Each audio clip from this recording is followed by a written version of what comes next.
मेहनती और गरीब युवाओं के शोषण हो रहा है और वहां पर नौकरियां पैसों में बिक रही है। तो हमने इस प्रदेश के युवाओं के साथ मिलकर एक संकल्प लिया कि हमारे भविष्य को बर्बाद करने वालों को हम जवाब देंगे,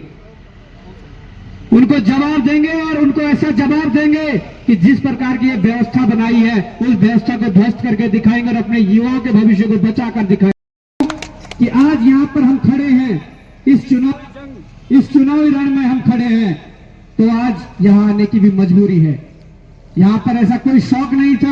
कि हम राजनीति करें, परंतु यहाँ राजनीति करने के लिए हमें आज मजबूर कर दिया है। अगर हमें राजनीति करनी होती तो हम जब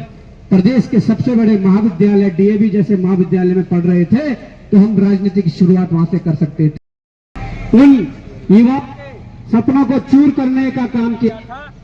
जहां पर हमारे वो मेहनती युवा जिनके अंदर योग्यता थी, जिनके अंदर क्षमता थी,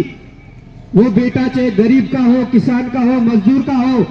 उन्हें उनका हक मिलना चाहिए था। पर हमारे सिस्टम ने उन्हें उनकी मेहनत से रोका,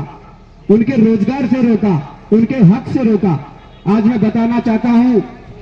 पर जो यह क्षेत्र के विकास के लिए जो पैसा आया था, जो 3 कार्यकालों में जो सांसद निधि आई थी, उस सांसद निधि को खर्च करे बिना उसे भी वापस करवा दिया।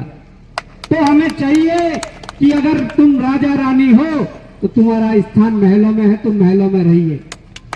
हमारे बीच से संघर्ष करने वाले लोग,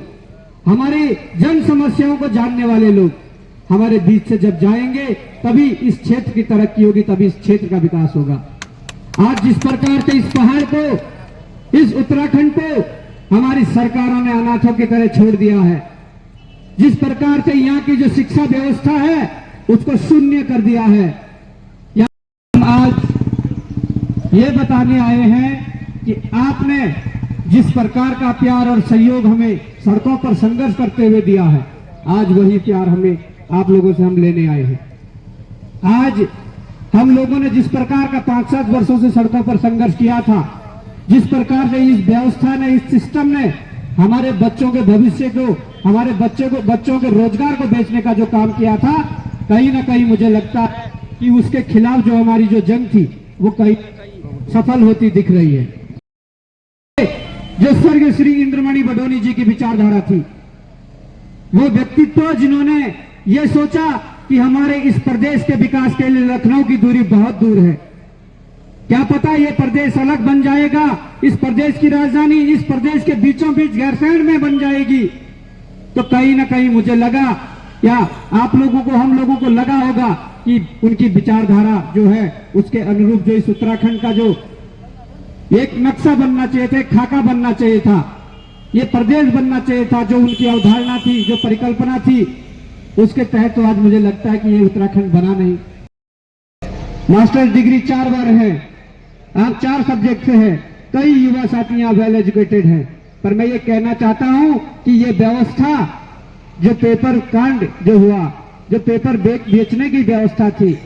जो ये नौकरी बेचने की व्यवस्था थी, ये उत्तराखंड बनने के बाद से शुरू हो गई थी। आज दुख तब होता है कि आज हम लोगों ने लड़ाई तो लड़ी, पर जिन लोगों के अंदर योग्यता थी, जिन लोगों के अंदर क्षमता थी, आज वो ओवर एज हो गए हैं। पर ओवर एज होने के बाद जब उन लोगों ने अपने तैयारी के दौरान तैयारी की थी, जब मेहनत की थी, उन लोगों के मेहनत में कोई कमी नहीं थी।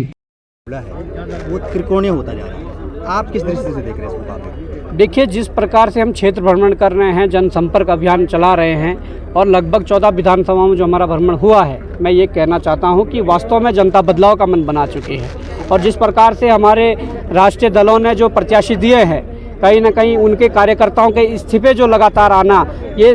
दर्शाता है कि आज पार्टी के अंदर दोनों पार्टियों के 90% कार्यकर्ता उन प्रत्याशियों से नाखुश हैं। और मुझे लगता है कि अगर ये बात है तो आज ये चुनाव कांग्रेस वर्सेज भाजपा नहीं, बल्कि आम जनता वर्सेज राजशाही के बीच है। और जब जब जनता एकजुट हुई है, जब जब जनता ने एकता दिखाई है, तब तब कितनी भी बड़ी राजशाही हो, कितनी भी बड़ी सत्ता हो, उसको बेदखल करने का काम आम जनता ने किया है।